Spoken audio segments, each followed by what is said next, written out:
entend les décès. Voilà, nous, les problématiques de la voie aujourd'hui, c'est qu'on a vu les contraintes énergétiques, les contraintes de mobilité des salariés, que ce soit du côté Figeacois ou de Cahors.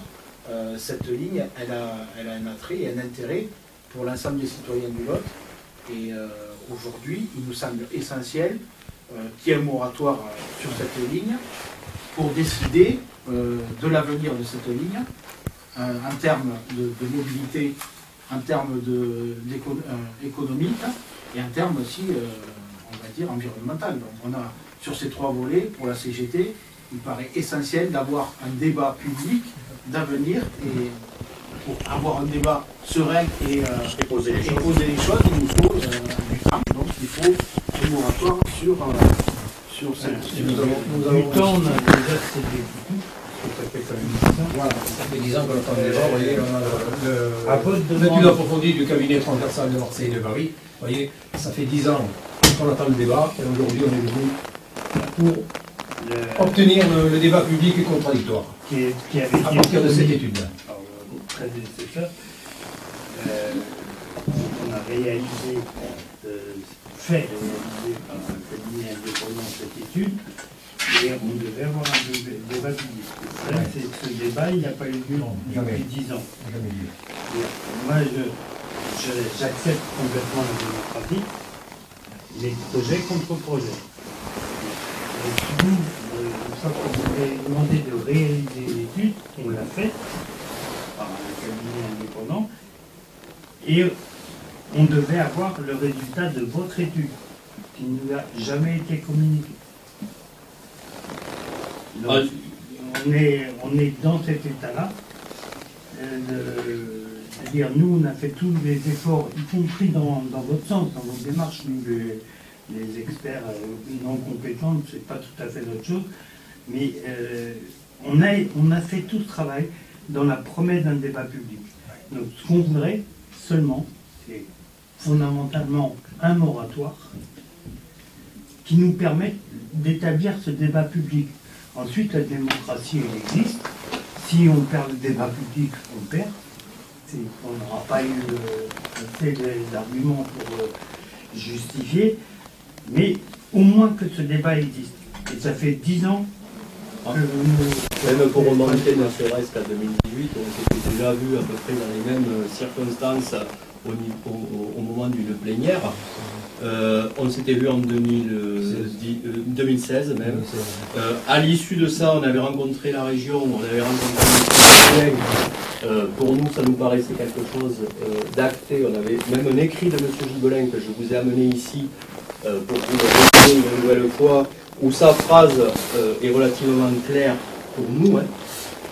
C'était à l'issue des États généraux que vous avez cités dans le reportage de dimanche. Les États généraux du rail et de l'intermodalité de la région Occitanie. Le vice-président nous avait écrit ce courrier. J'en profite pour réaffirmer la position du Conseil régional concernant la ligne Cahors-Capdenac. Ne pas déférer la ligne pour ne pas compromettre l'avenir. Alors je vous remets ce courrier de M. Gibelin, qui avait été fait à l'époque. Nous vous avions rencontré ici. On avait eu, comme l'a dit Christophe, une promesse de débat qui devait arriver, qui allait s'organiser, parce que c'était un petit peu compliqué. On voit bien que ça a été très compliqué, parce que vous continuez à avancer dans le sens de votre montage de l'ONF. Il était déjà question du montage du syndicat mixte que vous avez continué à monter. Donc maintenant, demain, on sait que vous avez la signature avec le syndicat. On sait que maintenant, vous continuez à accélérer les choses pour procéder au démantèlement très rapidement dès le début d'année 2023. On sait que les financements ne sont pas bouclés sur la totalité du projet, que les 25 millions d'euros ne sont pas encore budgétés, qu'il y a beaucoup de zones d'ombre au niveau de ce dossier en matière de confortement, de parois rocheuses, de sécurisation d'ouvrages d'art, de dépollution de la plateforme. On a l'impression qu'on lance un petit peu les gens et les contribuables lotois sur un axe dont ils ne maîtrisent pas. Enfin, déjà, on s'aperçoit très bien en communiquant autour de nous que la majorité des gens ne sont pas au courant des tenants et des aboutissants de ce projet qui va engager, comme vous dites, pour les structurants, on ne sait pas trop employer les structurants, mais ça va engager le département et surtout tous les contribuables sur plusieurs années, sur des millions d'euros qui ne seront pas mis ailleurs. Donc nous, on met ça sur la place publique, on avance ces arguments. Ce qu'on demande aujourd'hui, ça ne coûte rien. C'est juste une volonté de votre part de dire on pose les choses, on prend le temps du moratoire, on étudie, on relance des études, parce que maintenant il y a le périmètre, il faut prendre en compte l'urgence climatique que vous avez évoquée à plusieurs reprises, l'importance du rail dans le département du Lot, et le rail, il ne faut pas le voir que sur un seul axe. Le rail, c'est demain l'interconnexion entre tous les réseaux, c'est-à-dire la ligne POLT que vous défendez, le maillage direction se raccorder à l'étoile de Cap-de-Nac, c'est pas rien l'étoile de Cap-de-Nac. C'est-à-dire que cette ligne qui est encore intègre, c'est pas n'importe quoi Cap-de-Nac, elle est encore raccordée au réseau national et régional à ces deux extrémités. Les aiguillages sont présents, on les entretient à Cahors. L'aiguillage côté Cap-de-Nac a été remplacé à l'occasion de travaux du plan rail. C'est des dizaines de milliers d'euros des contribuables de la région. Donc ils doivent être au courant de ce que vous allez casser. Parce qu'à partir de demain, c'est pas SNCF Réseau, ce qu'on a essayé de vous dire tout à l'heure. C'est pas SNCF Réseau, vous inquiétez pas par rapport à mon ton. Mais on est dans une petite salle, voilà. On n'est pas sur un meeting. Et SNCF, c'est pas SNCF Réseau. Je vois que vous êtes. Non, mais c'est le côté, c'est déjà que vous avez. Moi je suis passionné. Déjà que vous avez posé les caméras, mais beaucoup. Alors, SNCF Réseau, c'est pas eux qui ont démantelé, c'est vous qui démantellerez. C'est vous qui démonterez la voie. SNCF Réseau, jusqu'à présent, ils ont conservé les aiguillages, ils ont conservé la ligne. Non, on a lutté pour avoir. Il y a eu des luttes. Depuis 2009, on a conservé l'aiguillage à Cahors. Puisque ça s'est pas fait tout seul. Le plan rail, les deux aiguillages devaient être supprimés. Et on a, avec la région et tout, on a été négocié. Et ils ont accepté de réintégrer ça par rapport à... Mais enfin, aujourd'hui, on se doit quand même de réexaminer les choses en matière de transition énergétique. Tout le monde a la transition énergétique dans le discours. On veut que dans la pratique, enfin quand même, on est un des départements, je ne vous l'apprends pas, au niveau du chômage, on est dans le haut du plateau au niveau du chômage. On a la possibilité de raccorder des bassins d'emploi tels que Figeac, tel que Cahors, avec un lien. Alors, c'est pas évident parce qu'il faudra peut-être le faire par étapes. Une ligne, ça se réouvre pas comme ça. On le voit avec la région. On a une région qui est volontaire politiquement au niveau ferroviaire. Il faut le redire. Il y a une région qui est favorable au ferroviaire. On a la possibilité de dire cette ligne, prenons le temps. Demain, on pourra y. Nous, on n'a peut-être pas vu l'utilité ces dernières années. Demain, on va pouvoir y refaire du fret. Enfin, il y a des potentiels fret. On a des usines dans le département comme l'usine qui va faire les caissons étanches à Bagnac, l'usine Matière qui va faire les caissons étanches pour l'éolien offshore. Tout ça dans l'idée de la transition. Et nous, on va aller casser. On va aller casser une ligne qui est intègre. Alors que demain, c'est une ligne qui pourrait avoir tout son sens. Elle nous relie à la ligne POLT. C'est un trésor. C'est vrai qu'il y a besoin de régénérer, qu'il y a besoin d'y faire des travaux. Mais ce que vous allez faire, vous avez besoin d'y faire des travaux. Déferrer, dépolluer la banquette de ballast. Je ne sais pas si vous êtes tenu au courant des chiffres de dépollution des banquettes de ballast qui ont été des infrastructures ferroviaires qui ont été au diesel. Donc c'est des milliers d'euros, des dizaines de milliers d'euros au kilomètre. Il faut sortir le ballast, le nettoyer, le faire recycler dans des centrales agréées. Il y a les problèmes de la loi sur l'eau. Il y a tout un tas de choses qui ne vont pas être si simples que ça. Ce n'est pas qu'un débroussaillage de la voie ferrée. Les broussailles, moi j'ai roulé en 2009 sur cette voie. Alors des fois, j'entends les gens dire 40 ans qu'elle est fermée. En 2009, j'étais sur une drésine qui a fait Cahors-Cajarc.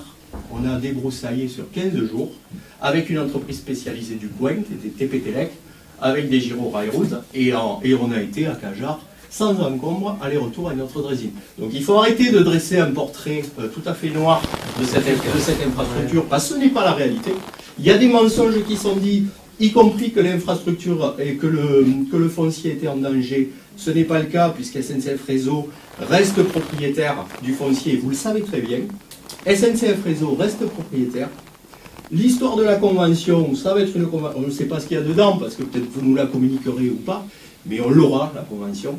Et cette convention qui sera signée au long cours va vous engager sur la durée, va vous engager les locaux sur la durée, en matière d'entretien, en matière d'incidents vis-à-vis des riverains, les 51 passages à niveau, les 13 tunnels, les 4 km de galerie, enfin, je la connais. Je fais les visites d'ouvrages d'art sur cette voie ferrée. Vous pensez bien que je ne vous parle pas dans le vent. C'est une ligne, je fais ce métier depuis plus de 15 ans. Cette ligne, je fais le suivi des ouvrages d'art depuis plus de 15 ans. Pas tout seul, hein. On est plusieurs. Donc je pense qu'on la connaît assez bien, et je pense qu'il y a une erreur depuis le départ d'écarter ce qui peut être amené comme argument systématiquement, parce qu'on est parti sur un axe, parce que on s'est enferré, vous êtes enferré sur une idée qu'il faut absolument casser parce qu'on n'en fera plus rien, ce qui était peut-être une réalité hier, ce qui le sera peut-être moins demain. Et je pense que maintenant il est temps que tous ensemble, on pose les choses et qu'on avance les arguments calmement, parce qu'on ne va pas pouvoir continuer dans les invectives et dans le combat. Nous, on a tous à gagner pour lancer je veux dire, c'est pas le débat public. On a tous à y gagner. C'est pour ça qu'on vous interpelle aujourd'hui. Bien sûr, on n'est pas vos adversaires sur ce sujet. On a tous à y gagner, vous y compris. Je veux seulement aussi rappeler, vous les premiers, vous avez à y gagner. C'est que le pont de l'autoroute, sans la ligne Jacques, n'aura pas pu être construit. Parce que le seul moyen d'amener les tabliers pour construire le pont, c'était la ligne. La route, c'était totalement impossible. Donc la construction de l'autoroute, la ligne a été déblayée, nettoyée, pour que le pont soit construit. Donc, nous, ce qu'on demande aujourd'hui, on redemandera si besoin, on prend le temps de poser les choses. Un moratoire, ça ne coûte rien à personne. Ça ne coûte rien au département, ça ne coûte rien à la région. On prend le temps de poser les choses, de regarder en matière de transition ce qui est possible de faire. Après, les études réactualisées, parce que vos études comme la nôtre datent un peu, Jacques l'a bien rappelé, c'est des études qui datent un peu, il faut réactualiser tout ça. Je pense qu'on a le devoir quand même, on a le devoir de faire ça. Et on doit ça à cette ligne, et on doit ça aux anciens qui ont construit cette ligne. Pensez-vous que les anciens qui ont bâti cette ligne, et vous pensez qu'ils ont sué, ils ont ouvert, ils ont jeté des ponts au-dessus des rivières, ils ont percé les collines pour faire une ligne plate, pour pouvoir faire du transport de masse. Vous pensez qu'à cette époque-là, nos anciens, ils ont pensé qu'on pourrait un jour avoir l'idée de transformer ça en voie verte, alors qu'on sait très bien, on est composé aux voies vertes, on fait tous du vélo. Là, on n'est pas. Il y a des endroits comme ce que vous avez fait sur la partie Libos, ça avait été déféré, c'était foutu, et vous le savez bien, à partir du moment où c'est déféré, c'est irréversible, c'est foutu. Quand vous aurez enlevé les voies, ce sera irréversible. Et alors on peut dire ce qu'on veut, une fois qu'on aura fait du bitume, on pourra toujours un jour y remettre de la voie, ce n'est pas vrai. Il n'y a pas un seul exemple en France où on a pu réouvrir une ligne, alors qu'il y a des exemples multiples, exemple en Occitanie, avec la ligne Avignon-Carpentras, plus fermée depuis avant notre ligne à nous, 1975. Elle réouvre aujourd'hui avec la volonté de la région, avec la volonté de la région Occitanie, PACA, pardon, Avignon-Carpentras, elle était fermée depuis 1975. Elle était dans le même état, il y avait des arbres, et aujourd'hui elle fait les beaux jours. Alors sur la région plus proche de nous, alors c'est des lignes qui ont été fermées plus récemment, Montréal-Joluchon, Alès-Bessèges, mais parce qu'on a pris les choses au départ, et parce qu'on a poussé à ce qu'on n'attende pas si longtemps pour pouvoir y faire quelque chose. Alors on est dans cette situation, et nous on est dans l'incompréhension, parce qu'à l'issue des égrimes, nous on avait un engagement de la région qui nous disait ce qu'on vous donne aujourd'hui, ne pas déférer pour ne pas commettre l'avenir, et on voit que du côté du département, on accélère, on continue les choses, pour pouvoir la casser très rapidement, et pour faire quelque chose qui risque d'être très partiel. C'est-à-dire 10 km ici, 10 km là, pour l'instant c'est ça qui est budgété. On n'a rien d'autre. Enfin, comme disait moi, si vous voulez. pour l'instant, le projet voie verte. Le débat public, ça serait mieux. Pour l'instant, le projet voie verte, ce sont des tronçons. Par contre, on avait dit 10 minutes, on en est à 20. Excusez-vous, en 2 mots, quand je vous écoute, je veux dire, vous êtes complètement trompé d'interlocuteur. Ah, Complètement. Ben, c'est vous qui Allez, vous êtes président du syndicat. Oui, oui. On va pas être non plus sur 20 minutes. Vous allez. Moi, j'ai toujours dit une chose, que si la région ne voulait pas apporter un projet là-dessus, on aurait d'autres solutions pour faire des voies vertes. Très clair. Moi, quand je vois la présidente de région, elle me promet des financements pour faire la voie verte. Elle l'a encore reprécisé. La semaine dernière, quand elle est venue dans le Lot, il faut dire que nous soutiendrons sur ce projet de voie verte. Donc, moi, les deux organisateurs du transport, moi je veux bien des débats, mais si au débat on devait organiser ça sur la c'est pas le département qui peut le faire, donc je serais malvenu de dire aux gens qu'on va faire quelque chose, dans la mesure où on ne peut pas le faire. Nous, on ne peut pas faire de transport, c'est les régions qui ont les compétences, c'est l'État qui a les compétences. Par contre, moi, dites-moi que l'État relance 5 millions d'euros d'investissement sur cette ligne pour la remettre en fonction, très bien, moi je m'en réjouis, je vais m'en réjouir, enfin je vais m'en réjouir, je voudrais quand même le croire. Quand je vois les difficultés qu'on a à avoir pour presque dizaines de millions d'euros sur la ligne Pôle, je me dis, mais ou si la région... Si vous faites messieurs, en fait, on va pas y arriver. Et pareil sur la région, si la région a fait... Laissez le président si la région a fait une priorité, si la région a fait une priorité, elle a fait une priorité. Juste le président de la région, il n'y a pas de problème. Et l'État et la SNCF ont dit qu'ils n'avaient pas de projet. Ce qui a changé dans la discussion, vous avez raison, SNCF Réseau a changé de cap. Et ça me fait plutôt plaisir qu'autre chose, au contraire de ce que vous pouvez imaginer. SNCF Réseau, au départ, nous vendait la ligne. Et il demandait à ce qu'il n'y ait qu'un interlocuteur pour l'achat. C'était la condition. Et bon, ça a duré un petit moment dans la discussion. Du moment, SNCF Réseau a dit non, on ne vend plus de ligne. On la garde et on fera une session sur 30 ans, on va discuter.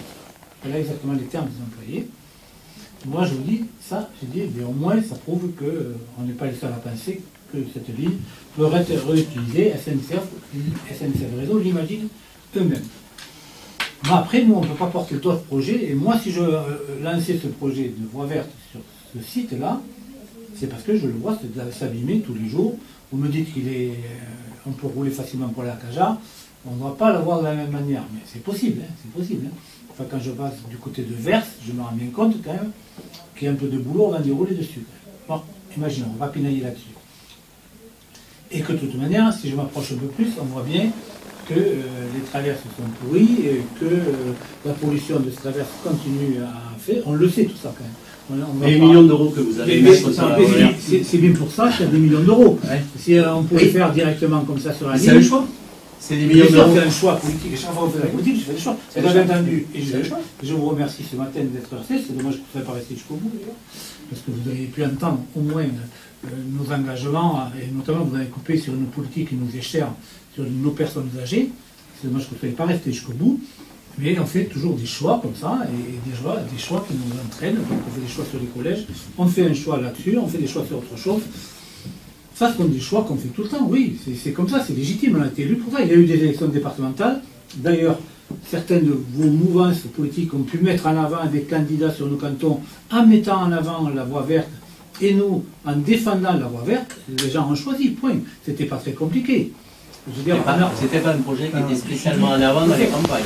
Il a été mis en avant pour nous au départ. Je ne me cachais pas, vous voyez que je suis honnête avec vous. Chez nous, ça a été un sujet de départ, de dire, est-ce qu'on la met en avant? Oui, c'est un projet qu'on porte, on le met en avant. Et donc, les gens ont choisi. Moi, je vous soutiens totalement que l'autorité et la direction du transport, c'est la région. C'est une des raisons aussi pour lesquelles on est dans le laboratoire. Nous, aller voir la région, parce que vous êtes c'est pas péjoratif, mais en bout de chaîne. Complètement. Mais s'il y a un moratoire sur le déferlement, ça nous permet, nous, de travailler avec la région, d'aller les revoir, etc. Donc on est plus en commun sur cette histoire-là. Mais il faut absolument qu'il y ait un moratoire sur le déferlement.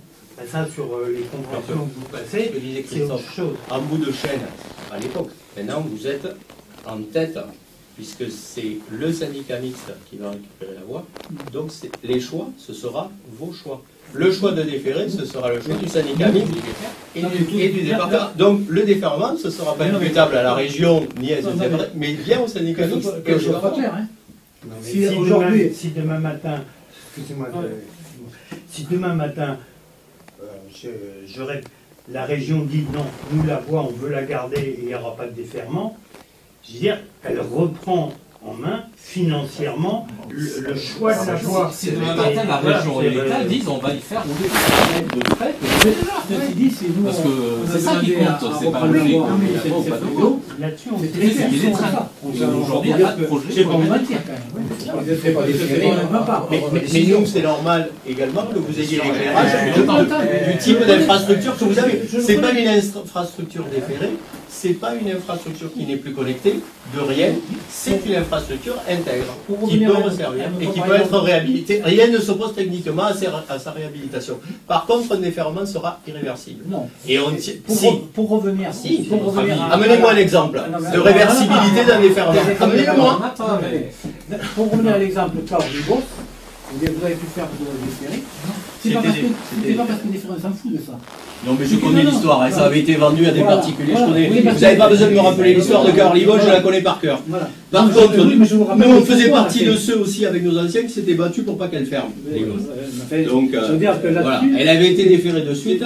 Elle a été vendue, c'est ça qui amène que cette voie a plus de valeur. Autrement, elle serait entièrement contiguë sur la longueur dans son emprise au départ. Aujourd'hui, elle est là, rien n'empêche demain. Il y a des machines qui enlèveront aussi. Là, on ne fait pas 20 cm d'enrobé là-dessus. Là où il y a de l'enrobé. Parce que oui, mais quand vous n'avez plus de voie, monsieur Régal, moi je travaille tous les jours à SNCF Réseau.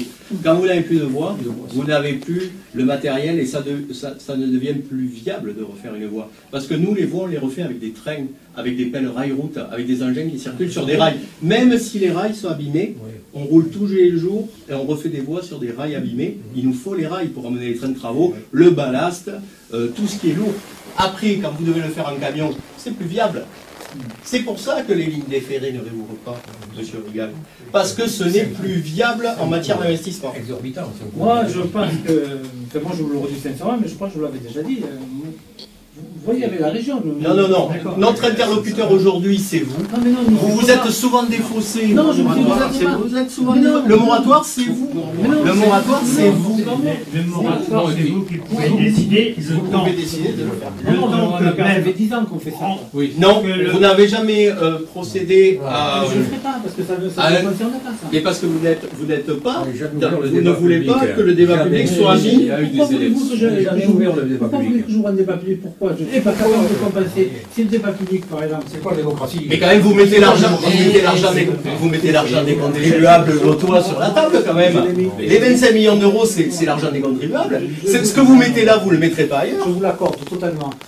Néanmoins, moi je peux faire ça, c'est un choix de départemental et qui a été validé sur les mandatures précédentes aussi, en vous disant très clairement que si c'est ce choix, je ne sais pas du tout. Je ne peux pas faire autre chose que ce choix. Non.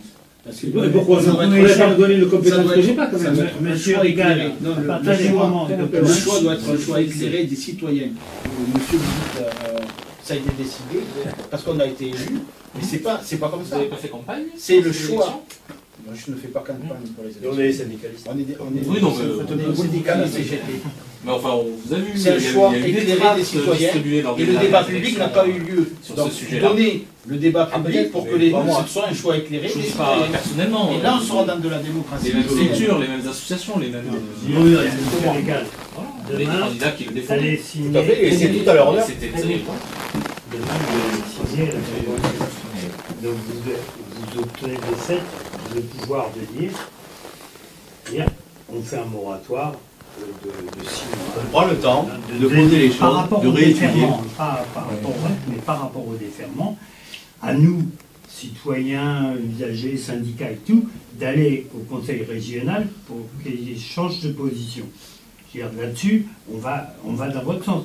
Sauf qu'il faut, vu que maintenant c'est vous l'autorité responsable de dire on fait le déferment ou on ne le fait pas, tout de suite, c'est votre responsabilité. Donc nous, on vous demande seulement, pour le moment, ce moratoire qui permet de calmer la situation qui, depuis 10 ans, est toujours très conflictuelle.